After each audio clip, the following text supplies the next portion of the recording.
Hey there, guys. Welcome back to Brush Up with Braun, brought to you by Braun's Painting Network. I am your host, Steve Braun, and this is episode 3 of our inaugural season of this new podcast series titled Brush Up with Braun, which is a show dedicated to all things residential painting and related home improvement and business topics. So, our last episode, we talked about do it yourself painting projects. Well, what if you want to consider hiring a painting contractor? Well, good news. That is what episode 3 is all about.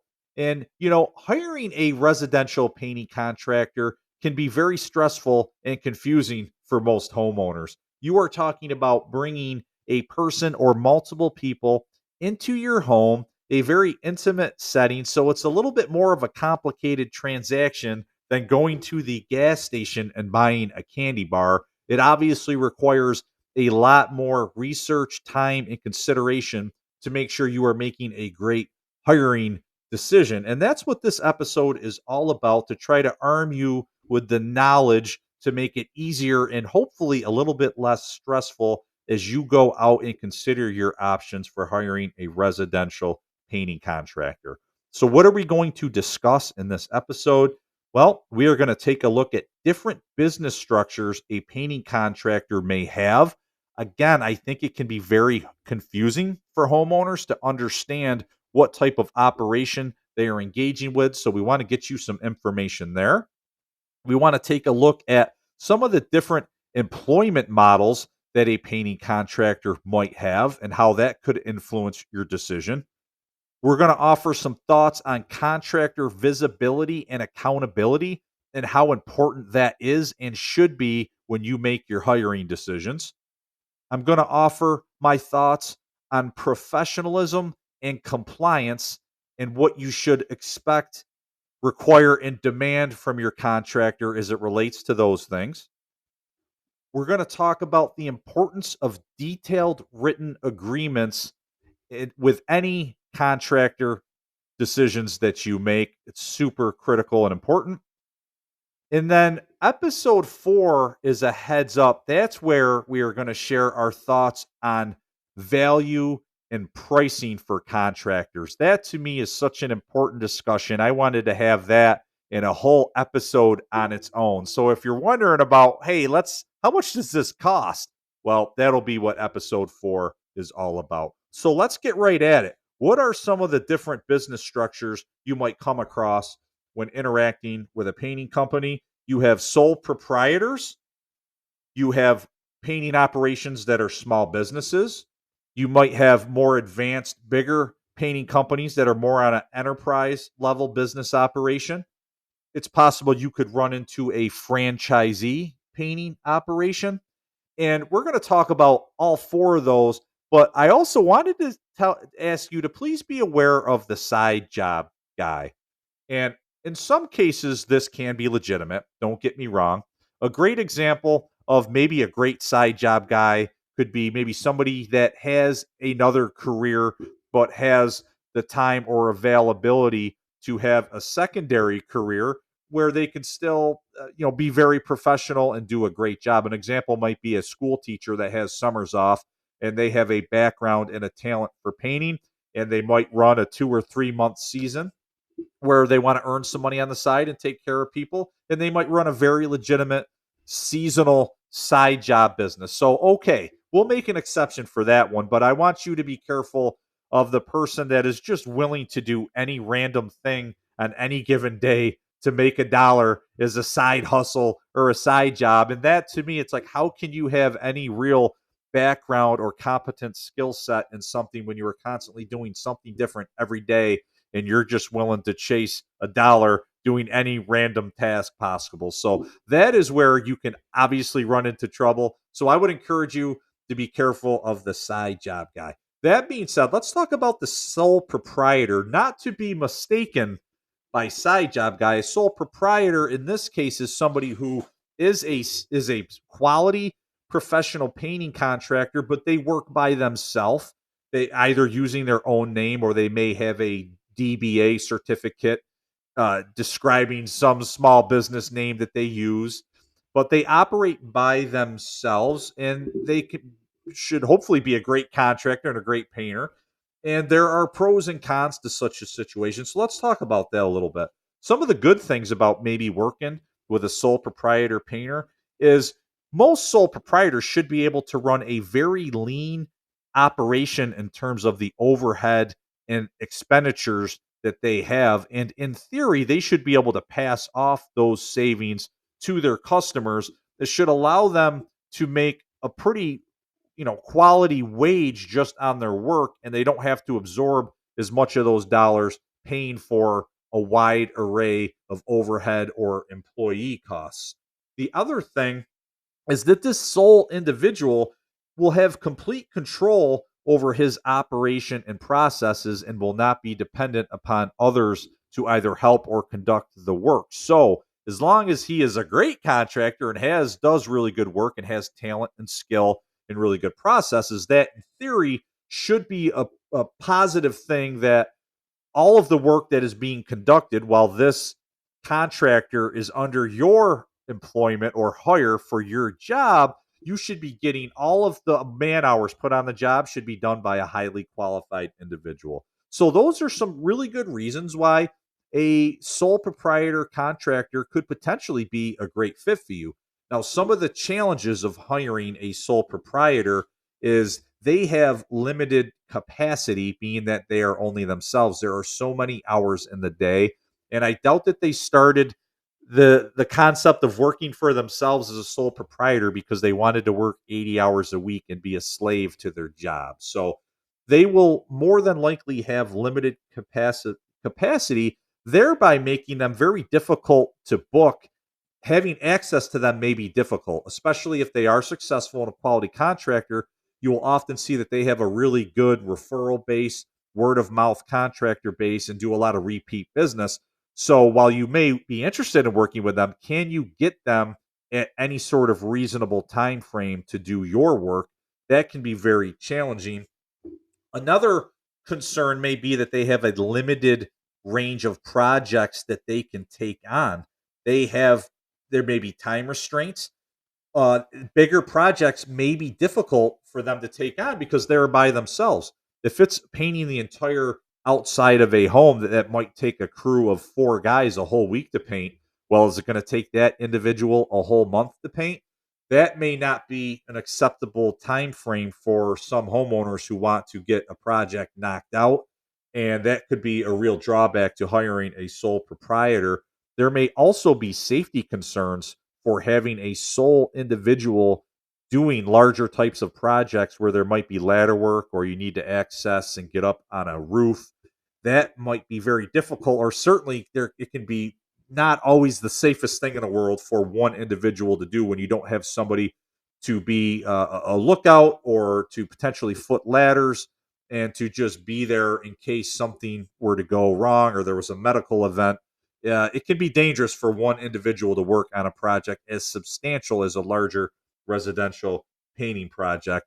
And the one other potential drawback, and I don't consider it a major one, but it is possible because they are a sole individual, they tend to not have as much visibility out in the marketplace, and they might have a little bit less to lose as far as they don't have a very large operation at stake. So sometimes that could be a little bit riskier at times, that the individual could maybe not be, as maybe as committed to customer service or something like that. Now, on the flip side, it could be a complete 180 to that because they are a sole proprietor. Some of the most prideful people in the world, they might be the opposite. Like, that's the reason they work by themselves, is because they couldn't fathom turning over their operation to any other individual. So it can go both ways, but something to consider when you're hiring a sole proprietor.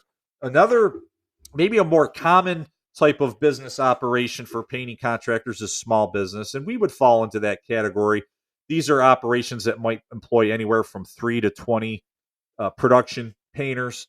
That could maybe have as many as 30 to 50. The government definition of what a small business is a lot different than like what I would consider a small business. Technically, less than 500 employees is a small business to Uncle Sam.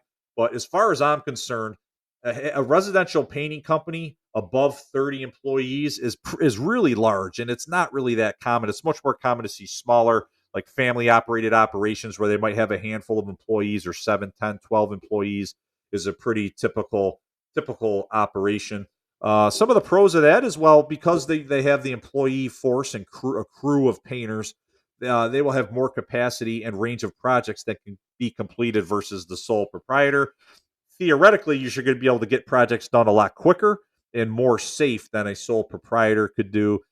Generally speaking, there will be a little bit more accountability from the ownership because there's more at stake in terms of a larger scale operation. So that owner is going to be very willing to want to listen to customers or homeowners that maybe have issues with satisfaction. Some cons of a small business operation at this level, where you have that size of a company, is they can tend to be very overhead heavy and can sometimes be more expensive as a result. You were talking about having substantial overheads because they're running a very professional operation. They have a business and a building, they have a lot of technology and high quality equipment, but they don't have as much production capacity as a very large company to spread those costs out versus a larger company. So that can mean sometimes a little bit higher labor rates that have to be passed off to a customer for them to be a successful operation. And because they're not a huge company, they might not have as much purchasing power or resources as the very large companies. That being said, one of the other challenges with having an employee heavy company versus sole proprietor is it's possible there could be maybe some risk with employees and processes. And are those employees following the processes like the owner wants them to be followed, or that a sole proprietor would follow? So depending on the stage of of where that company is when you hire them, or how good their processes are and how good their training is, there could potentially be some growth pains in that company, and maybe the owner's vision on what they want done isn't really being executed at the employee level, and the homeowner could potentially suffer from that. So pros and cons either way. Now, enterprise level businesses for residential painting companies is not nearly as common. I'm talking about an organization that might have 40, 50 or more employees. These would be organizations that have multiple locations, then they would serve multiple markets throughout the region or even the country. These companies are typically very visible and highly marketed in the community. Could be more common for other types of home improvement companies. You might see that more commonly with mechanical companies, HVAC, plumbing, electrical. It's out there for painting companies, but it's definitely not as common. In my personal opinion, I think it's a little bit more difficult to scale up a painting company, but that's just my opinion. That's a whole nother topic, but it does exist in my market. It's very uncommon, but if you have a larger scale company like that, some of the positives of working with a company of that scale and size is they have a lot of visibility in the community. So that theoretically should mean they have a lot of accountability and a lot of resources and things standing behind them to be accountable for the quality of their work. They can also typically offer the best in terms of warranty protection, financing options, customer service, and having representation and people available to answer your questions. And of course, they should have the best in terms of tools and equipment, and should always be working with the best because they have the funding and the resources and the experience and the years of longevity to have all of those things. With these big companies, generally speaking, there are no major capacity or project size limitations as well. So that can sometimes also be very helpful. Uh, they have oh, I'm sorry, getting to the some of the cons of a company that's this large. Well, number one, first off, they're not that common, like I said. So good luck finding a company in your market that might meet all these criteria. But if you do, sometimes with a company, when they get this large, you have to worry, have they lost their identity to some degree? And have they lost whatever that founder's and owner's original footprint and company expectations and processes were? Is the company developed and successful enough to where they're actually meeting that footprint? Or are they going through a lot of growing pains and having a lot of turnover issues and employee problems. As consumers, which we all are, it's very common to see some of the problems, the customer service issues, and just sheer lack of employee accountability that you sometimes run into when you come across very big companies. It's like sometimes they get too big to actually care.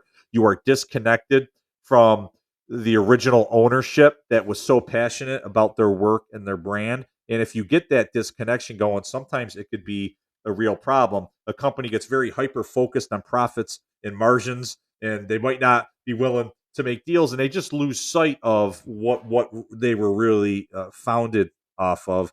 And sometimes these companies, while in theory they should be able to pass off their overheads because they have so much production, oftentimes they are still very expensive because they have so much that they need to fund all the time. Again, I talked about maybe they have a very robust warranty program, but I promise you, they are funding for that and they are charging for that and accounting for that in their budgeting and their labor rates. These types of companies, uh, you know, if they have large workforces, they're going to be very committed to wanting to try to maintain them and develop their people. So they're going to have to offer robust compensation packages with not only competitive wages, but all types of different benefits and 401k funding and a lot of money spent towards employee development, training, resources, and things like company parties and outings to keep people engaged and so that they can retain their people. So they have a lot to pay for, a lot to fund. Sometimes that can get passed off in their labor rates. So sometimes bigger isn't certainly doesn't mean cheaper. It can be very expensive. Franchisees is not overly common in painting. It does in my market. It does exist a little bit. There are a handful of painting companies where there are these national central organizations that have years of experience, and they generally speaking have created these really good business systems and set of procedures and a strong brand and way of doing businesses, and they will sell these protected territories to franchisees to use their systems. They're privately owned, but they use the branding and go to market similar to McDonald's and Burger King type of franchises. So I think those a lot of the positives of those kind of go in line with some of the enterprise level businesses or even the other small businesses. Generally speaking, there should be a lot of the similar positives.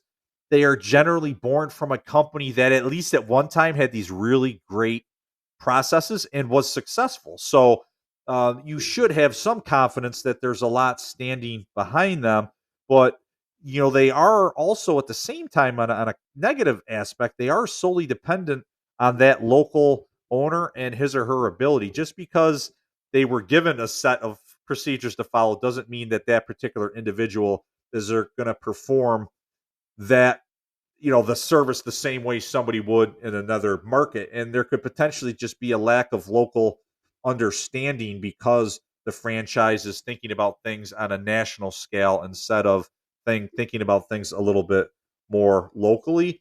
One of the other things I noticed is that franchise operations also have a real heavy tendency to want to rely on subcontract painters, which isn't necessarily a bad thing, but it can often lead to a lot of confusion for homeowners when they don't fully understand it. And it can be sometimes a red flag for mischaracterization or misclassification of employees. So that leads me to our next topic. Let's talk about that. What are some of the different types of employee models that you might see with painting companies? There are really two types of employment models that you can come across.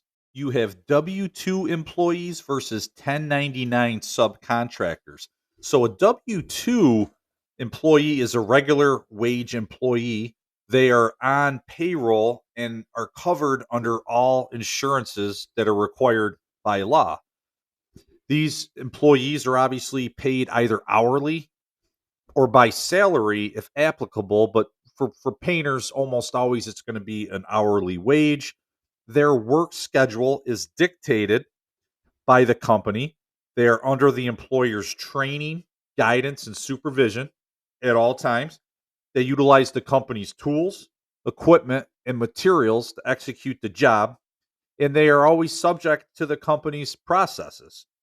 Now, on the flip side, you have a 1099 subcontractor who is either a temporary worker or a partner that works on a project by project basis. These are workers that work not only for that particular company, but also other companies or other people. So you may have a 1099 subcontract painter that works for a builder, works for two other painting companies, and then might work for a handful of homeowners directly on their own, as an example. These are professionals. These are the type of workers that utilize their own equipment, tools, and vehicles. They have their own insurance and they manage their own taxes. They dictate their own schedule and availability, not the contract holding company. And generally speaking, they charge a fixed rate for their work and do not submit the timesheet or are not paid hourly by the company like an employee would be. So both scenarios can be legitimate. There are ways to do it both ways, but want to talk about some of the pros and cons of being a 10 having a 1099 relationship with a painter. Uh, Now, what I would say is that if a painting company has 1099 partner relationships with other painters, it can certainly allow for them to have more capacity and more flexibility when they aren't permanent employees, and they might be able to match up a high volume of projects with availability of multiple different painting crews. There could be scenarios where that is very beneficial for that painting contractor, the 1099 painters, and the consumers when that's the case. It's kind of, it can be good for consumers if it connects a centralized company that is really good at sales and marketing, and they're really good at customer service and managing contracts and scope of work.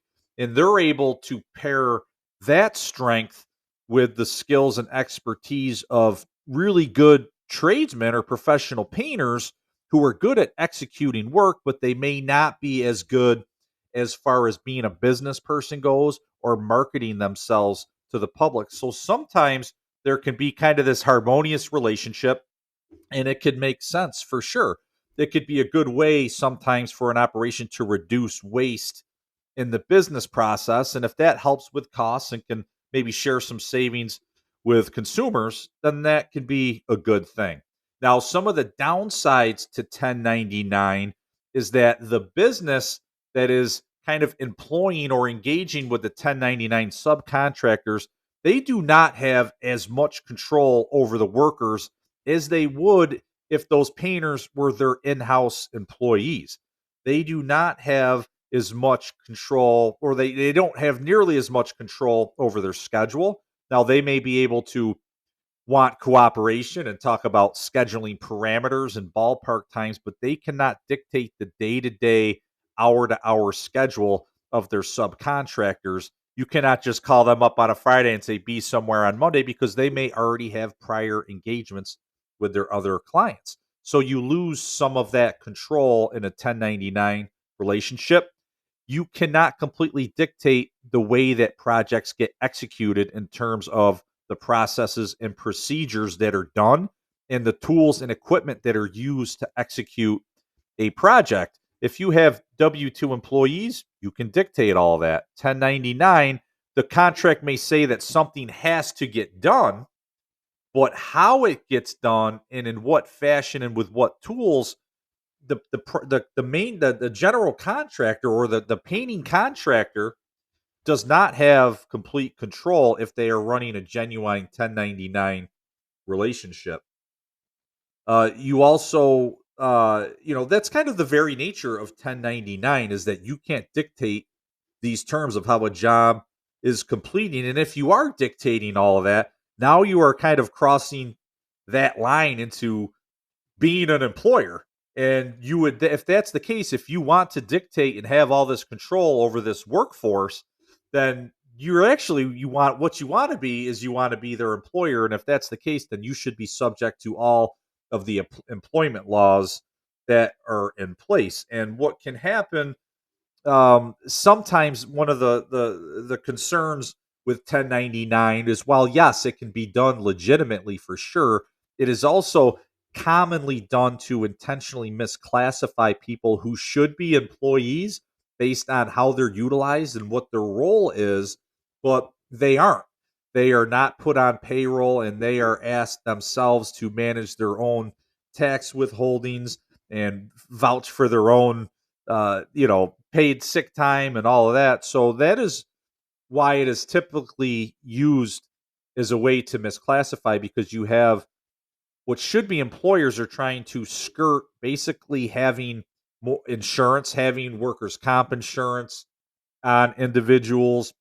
They want to avoid different types of employment taxes and other forms of compensation that an employee would expect, like holiday time or paid time off, sick time, 401k, all those types of things. If you have subcontractor relationships, those are not a part of that equation. So if you were to see somebody that is supposedly a 1099 contractor, but the painting contractor is basically bossing that individual around all day, they only work for that one painting contractor, they're using that contractor's tools and equipments and are doing what they say on the times and schedule that they dictate, but yet they're paid not on payroll, but they're paid on a job by job basis. You can almost be assured that that person is being misclassified for all those reasons that we said before. So at Bronze Painting, we use in house employees, and that's not a knock on somebody that's relying on subcontractors. I just, to me, I find it hard to believe that you can execute a job that I find it hard to believe that it's in the consumer's best interest, and that painting jobs can consistently be executed with the same quality and consistency using various different types of subcontractors versus having your own in-house employees who you develop and take through your own processes and training, and you make sure they're always using the same consistent products and materials.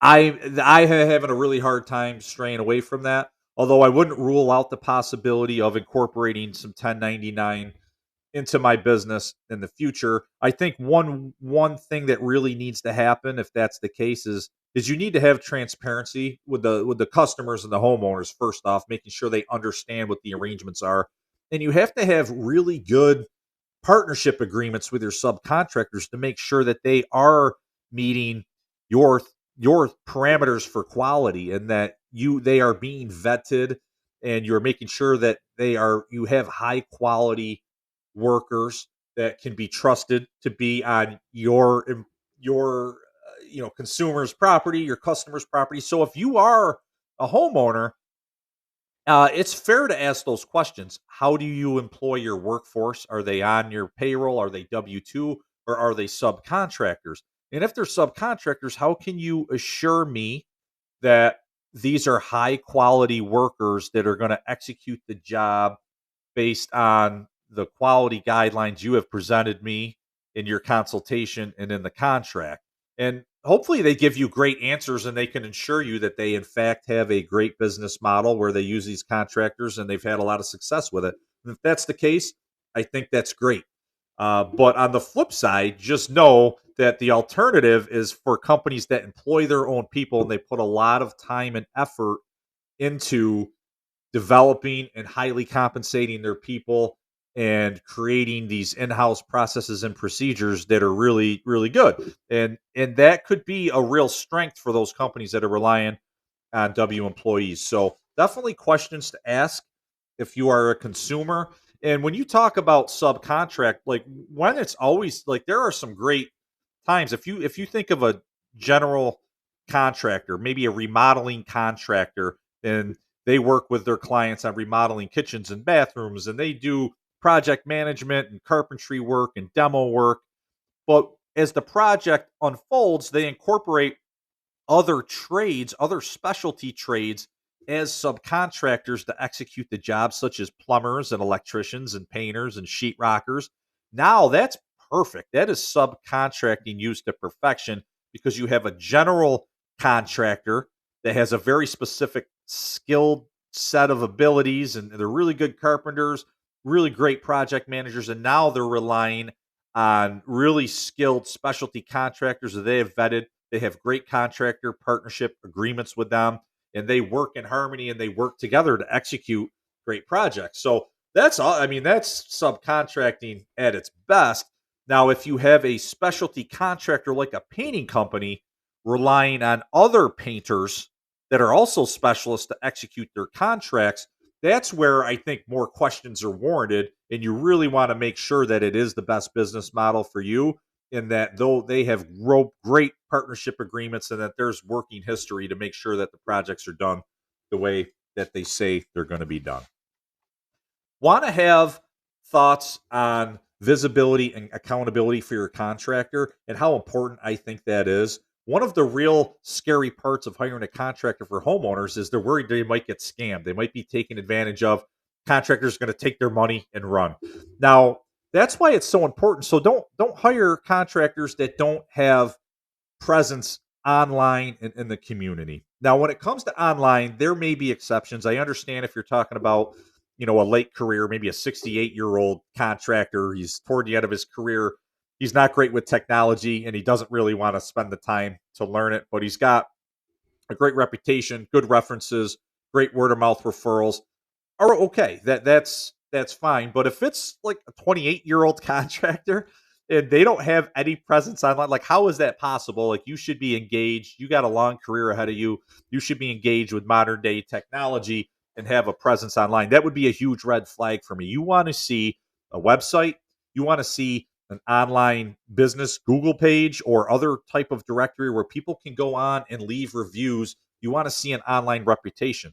Of course, you want to see really good, you want to see a lot of positive reviews. If there are negative reviews, you want to make sure the company's responding to them. And, sometimes people can be maybe unreasonable or whatever it is, or even good companies can have some issues from time to time. So if there's negative ones, how were they handled? Did the owner respond to them? Was there resolution from the negative review? But the biggest thing is like you want to see that, but you also just want to know that they are accountable to an online reputation, because any company that has a reputation, especially a very good one, that is very valuable to them. It's a huge lead generator, and they don't want to lose that. So you can be assured that that reputation online is certainly worth a lot more than your like $1,500 deposit, and they're not going to take off to a foreign country with your money and never show up if they have that online reputation. If they don't, if you can't locate them online,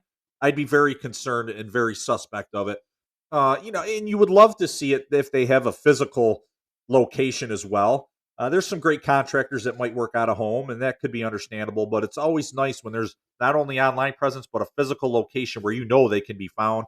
Maybe you could go in and discuss a potential issue with them if you felt like you needed to. So super, super important for your contractors to have visibility and accountability. I would not hire a contractor that didn't have that, in my opinion.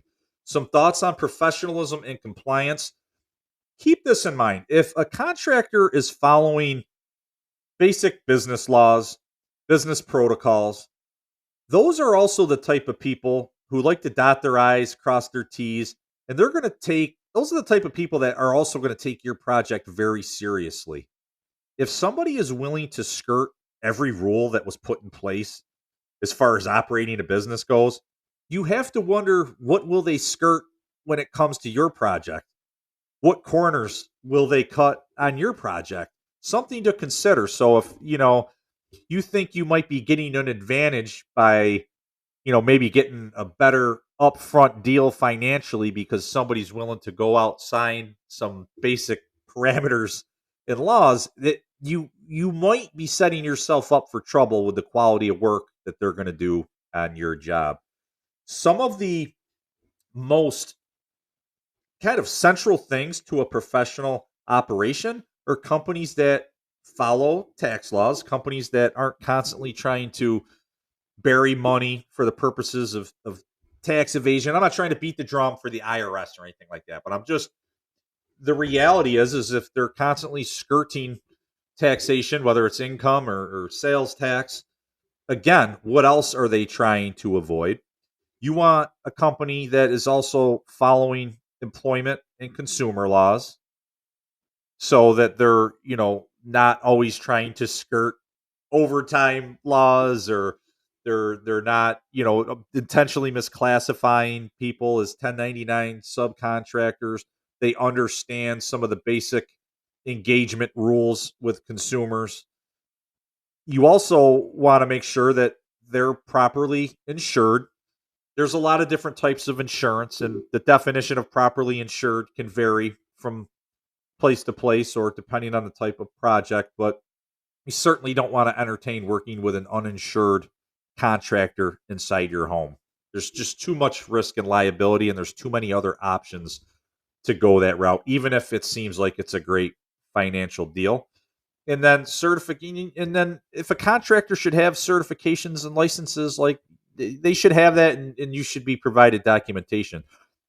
Electrical work, like people doing major electrical work in your home, I highly recommend they be certified electricians and not some generalist that, may not have all the qualifications you would want to be working in your home.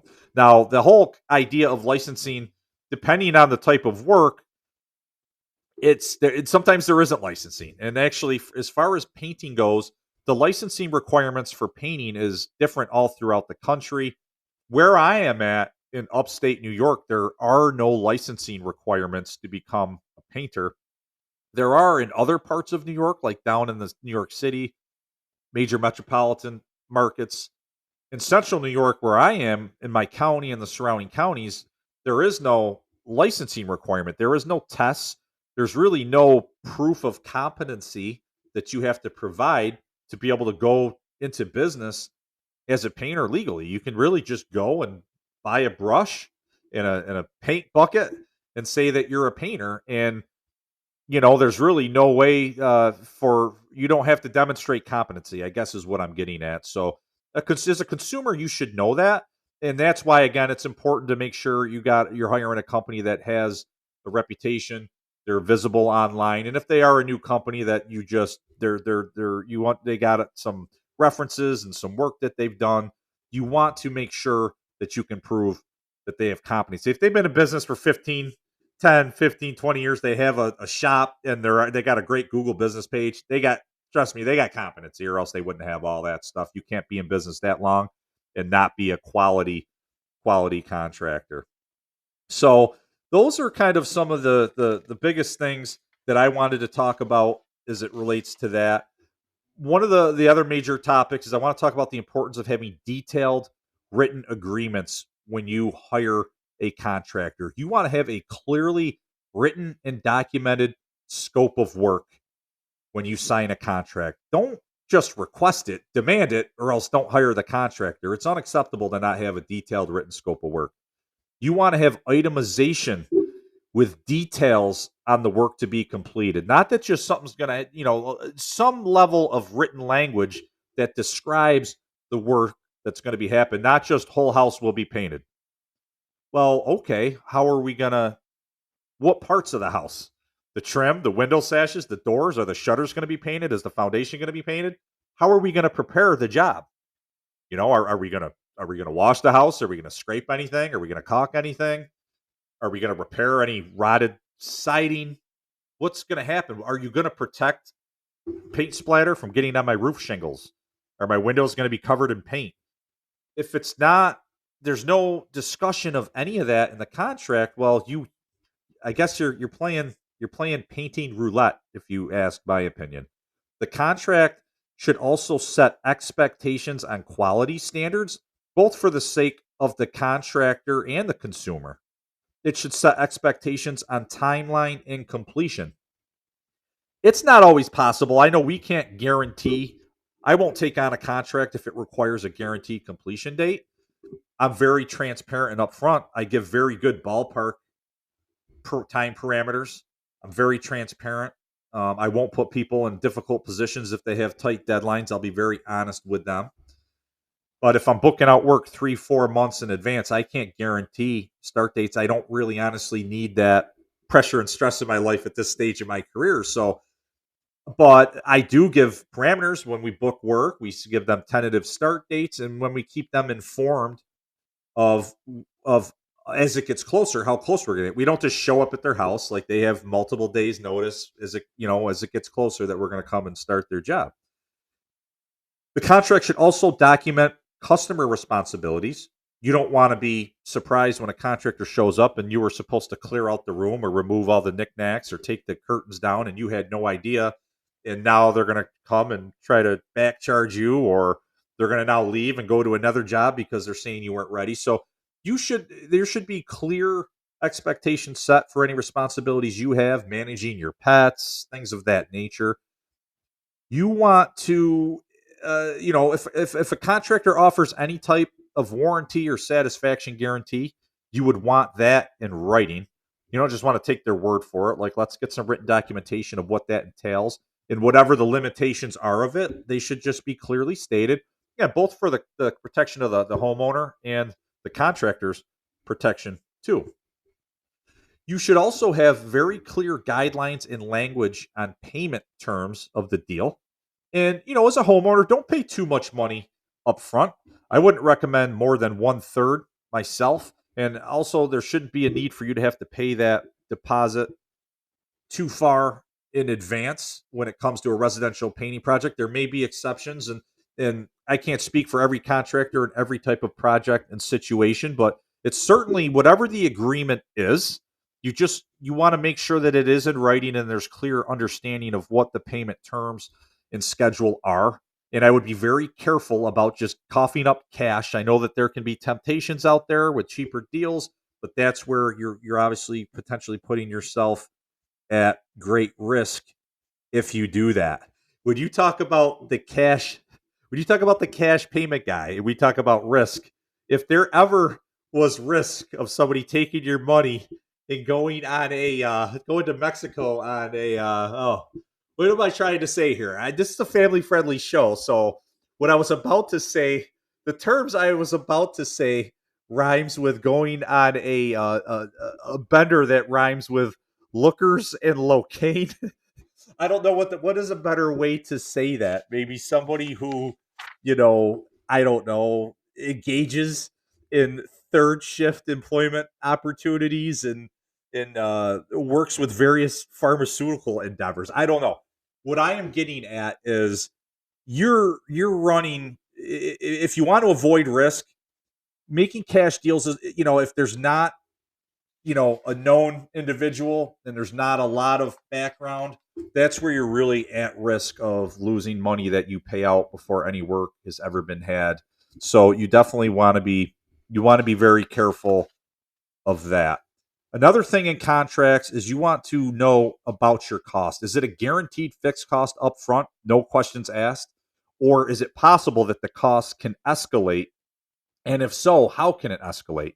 Is it only when there are written, agreed upon change orders that are demonstrated and signed off by the customer? Or are there other situations that could arise where a customer can increase the cost of a project? If those parameters exist, you need to understand that.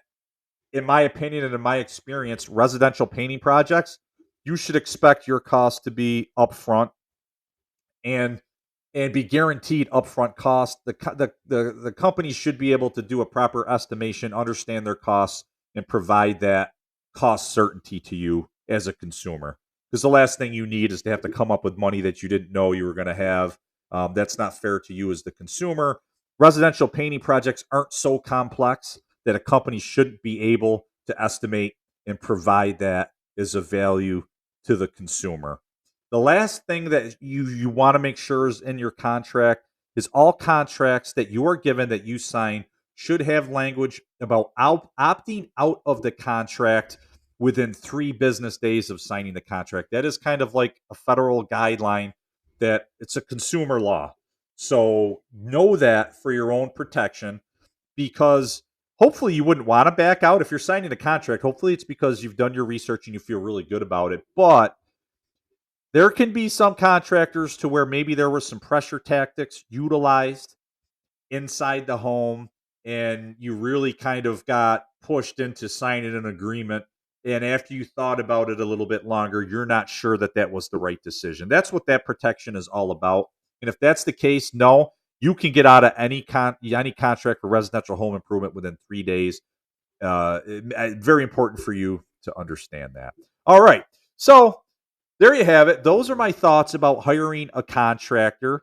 I hope that that was helpful. Now you might be like, Steve, what do you mean?